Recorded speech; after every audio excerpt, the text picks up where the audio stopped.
Were things better in the past? Well, there are many realms of human endeavor where we can argue whether things were better or worse. But let's think back about 300 to 600 years. Let's think back to when we had farmer societies, when it was extremely common to be a farmer, where it was somewhat common to be a blacksmith, or a weaver. There are many things from that time that differ from how they are now. For example, the hatred for nobles, the hatred for the people in power, the people who took from you, the people who actually had some power. Nowadays, this is quite rare. We'd rather blame our neighbor for our problems than to blame the ones who have made the world what it is. There was unity between peasants in the past, between the normal people. Regardless of their identity, provided they weren't witches, I suppose. But in most societies, it was very common for people to just help one another out, to be polite to one another, to understand that they're all in the same struggle together. And they understood that the nobles, the royals, were the ones who have put them in the situation where they are. They might be fine with a farm life, but of course, if the waste of your survival is hurt by taxes, then it's not weird that you may come to hate the people at the top. Now this hatred was rightfully directed at the people who made it like that. It wasn't directed towards other peasants who had no say in it, who had no power to do anything. Yet today, peasants are attacking other peasants. So was that better in the past? Well, yes. In the past we focused on a real evil and tried to fight against it if we could. Now, people will blame other people and attack other people for having different opinions. Regardless of the amount of power they have, they will hate other people. There are so many people out there who think white people as a group have so much power and privilege, yet the average white person is miserable, has nearly no power, no say in how the world is supposed to be, how things are supposed to work. No way to mold the world into their liking. And it's not the group of black people who have all the power either. Each group has a little bit of power in different areas, I suppose. But to call it privilege, well, I guess it depends on how you see it. Yet, we're attacking one another, thinking that the other one is the enemy. Or it can be something as simple as, oh no, it's the Nazis' fault, or it's the communists' fault. Everything is their fault. That's the only real bad thing, and therefore we have to stop that. So anyone who is a Nazi, or a communist, or a libertarian is evil. So rather than judging the individuals, they are judging the groups. Yet, none of these groups have any real power. None. Next to none. We can all help in changing someone else's mind. But stop thinking that the world is the way it is. The things you hate about the world is not because of the Nazis. It's not because of the communists. It's because of the people at the top wanting it to be that way and molding the world the way they want it to be. So if you're miserable with how things are in the world, try to see who actually made the world the way it is before you just attack someone. What is worse? Someone who thinks that the earth is flat, but is generally polite to everyone, so forth, or some rapist? Someone who goes around raping children, torturing them, etc. What is worse? Because nowadays it seems to be worse to have a different opinion than others than to do genuinely horrible things. And if you want proof of brainwash in a society, isn't that one of the greatest pieces of evidence for that? And no, it's not even as simple as saying, oh, well, so Jews are overall more wealthy than most groups, and therefore they have more power, and therefore they're to blame for everything. No. You still need to judge the individual who has committed the deed of evil, not an entire group. It is not the group's fault. Of course, there are times to judge on a meso perspective. There are times to think alike in groups, where it's impossible to judge individuals. But now, it's not a time like that. Now we can actually just see each individual, and then we can put them into the groups of good or evil. We could all unite to make a better world. Just like the peasants did in the past. We could take the French Revolution, for example. We could use that as an example, at the very least. Was it perfect? Maybe not. But it was something. Where you would unite against an evil. The trick to it is to not have the people be misguided. Because right now, people are attacking the wrong people. Someone isn't evil just because they have a different opinion than you. You can't just say someone is evil because you don't like that person. That's not how it works. Are their actions genuinely evil? That is something to ask. Are they going around abusing people, killing people on the streets? Are they going around kidnapping, raping, and torturing children? Are they destroying the livelihoods of a lot of other people? Well, and then ask yourself, well, who is doing these things? That's the real enemy. Focus on the real enemy. Because that's one of the things that was better in the past. Another thing that was better in the past, at least in most societies, is that family mattered. Family used to take care of one another. You would have a family living on a farm, then the kids would inherit the farm. Of course, it was a tough life, and a lot of people would say it was dark, it was tough, it was horrible, it was filled with disease and just pain and suffering. Yeah, there was a lot of suffering during those times. But there was also a lot of good. You can't just see one aspect of it. There were also many happy times, as you may see in some pieces of art, as you may see in some stories from them. There were times where there was beauty as well. To laugh with your family, to work with your family,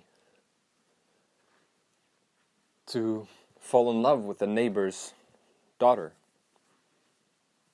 to start your own family, to build connections, I mean, when things were good in the past, when the nobles weren't too bad, when the people in power weren't too bad, and it was just a self-ruling village or whatever, do you think they were all miserable? Of course, there's always someone who wants to do something much greater, of course. But back then we had the option of relying on one another. We had the option to just help one another. We didn't have to be exceptionally good at anything. We didn't have to stress about how to survive in this society. It was pretty straightforward. Well, you need food and roof over your head? Go and get some timber, go and sow some seeds, go and hunt, go and pick some berries. And then cook the food. And you can stay here and have shelter. And we can all enjoy a meal together. Super straightforward. In today's society, well, so you need to follow this kind of vocation and you're gonna do exactly like we say. And you have no individuality or no choice in how to behave or whatever.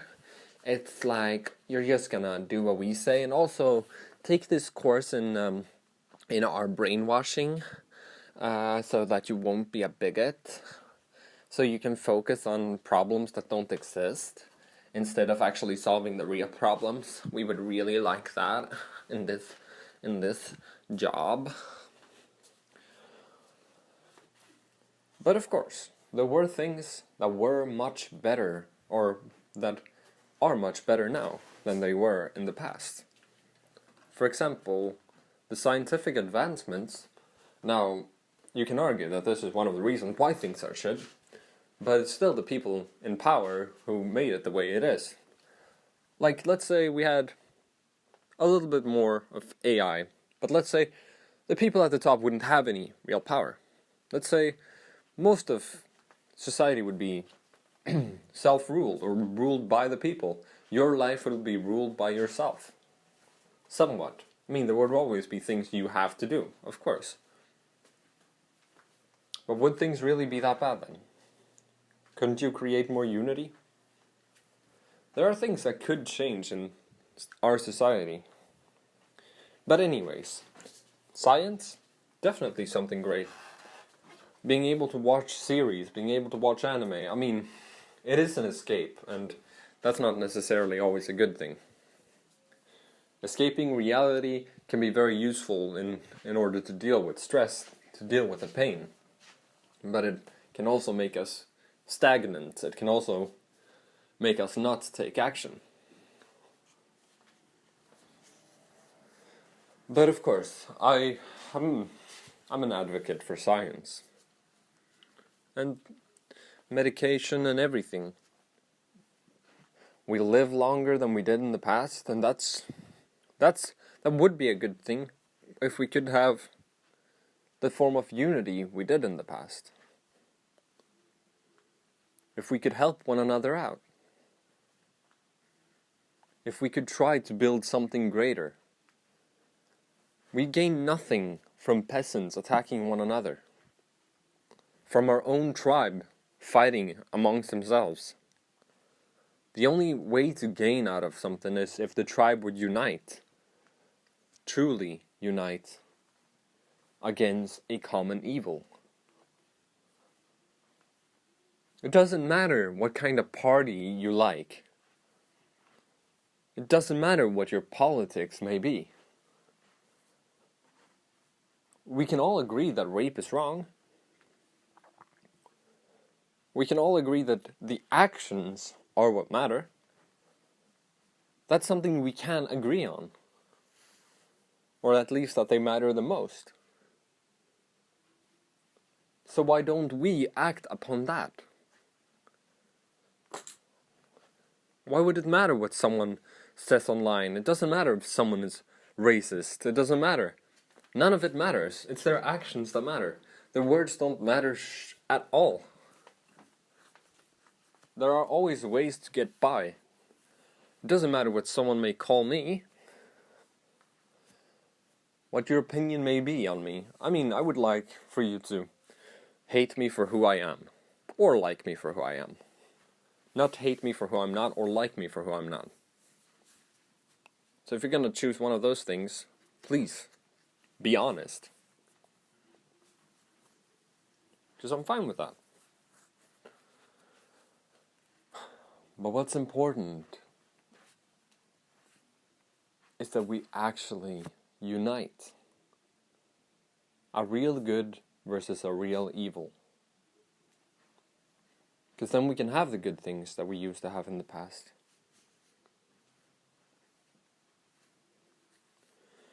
In the past, there are other things that were a lot better. For example, the ability to choose your own way in life. And now you may say, oh, well, we have a more individualistic society than ever. It's like filled with brainwashing and falsehood. You don't really get to choose something. You get to like, okay, I can choose this kind of path, but then I have to take this. And sure, you can say that, oh, well, if you choose a path where you were gonna live in the forest and just sustain your own life, build your own house and whatever, then there are things that you don't just get your house for free. You don't just... Well, it's not the same thing. These are things that are inevitable. The brainwashing is something that isn't. That is something that is just added by the human factor. It's added and forced upon you by other people. But yes, you did have the option in the past to just create your own log cabin in the woods, to hunt, to live. Of course there would be hardships, and it could get pretty lonely, and maybe there are some people who would even try to raid your house, steal from you. So of course it would probably be safer to live in the village. But nowadays, and for most part, that isn't even an option. One way or another, you're gonna have to slave away in today's society. Slave away for something so ugly. A concrete hellhole. The beauty of architecture is something that was more common in the past as well. Beautiful architecture. Beautiful houses. Houses that gave you a soothing feeling. A calming feeling. A feeling of serenity. I know, I basically said the same thing 3 times. But we don't have that. Now we have a bunch of concrete blocks. Ugly houses, ugly libraries. Most things around us are hideous. And what is supposed to be beautiful or cool architecture is just tall towers and hotels. And it's... But sure, that can be grand and great, and you can feel like a noble for a day, perhaps. Or you could roleplay. But it's not that beautiful. It doesn't have that sensation of beauty, of warmth. Another thing that was better in the past, there were way less people. It wasn't super duper packed. There was more space for everyone.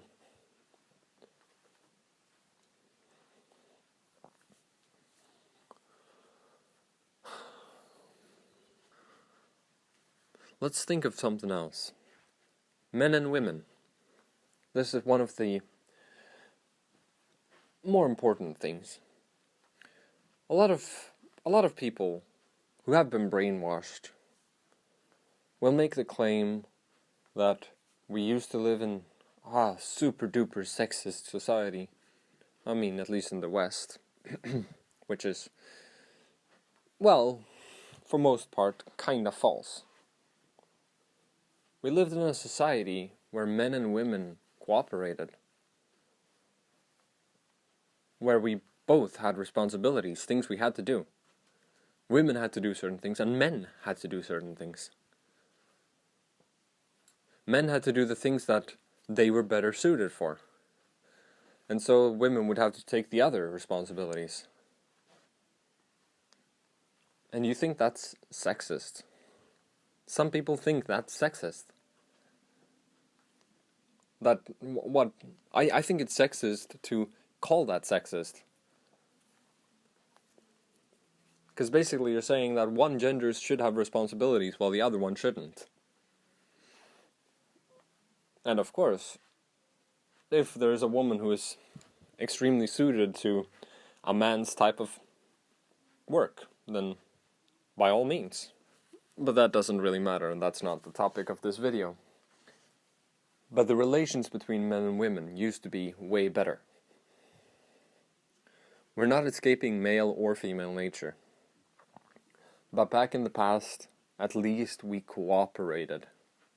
We didn't just attack one another, fight amongst one another. Instead, we cooperated. We built things together. We used our skills and talents. We didn't have to get super stressed by the thoughts of, well, how will I make it? How will I get a girlfriend? Or how, even as a farm boy back then, if you did a good enough job, you had an okay physique, or a good physique, and you were slightly smarter than the girl, then that's what it took. Now, you have to become very successful. The stakes are higher, the stakes are raised. So the dating market is screwed.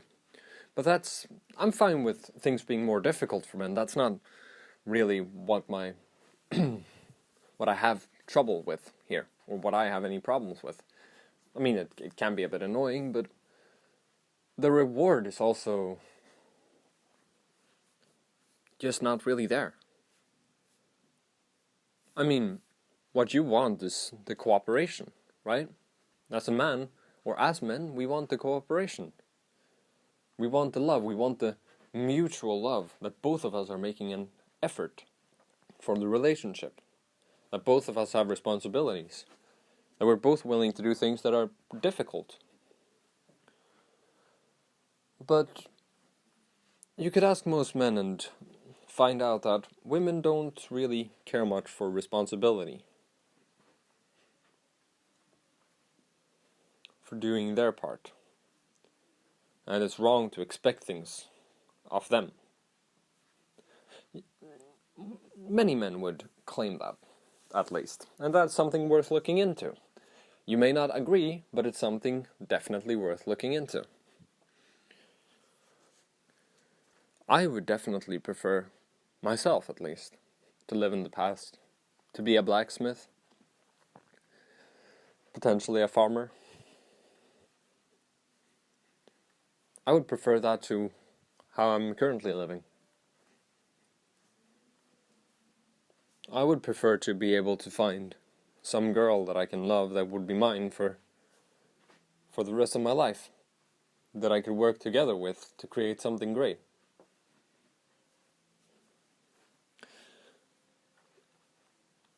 So if I would have that option of time traveling and not, being able to abuse the current society.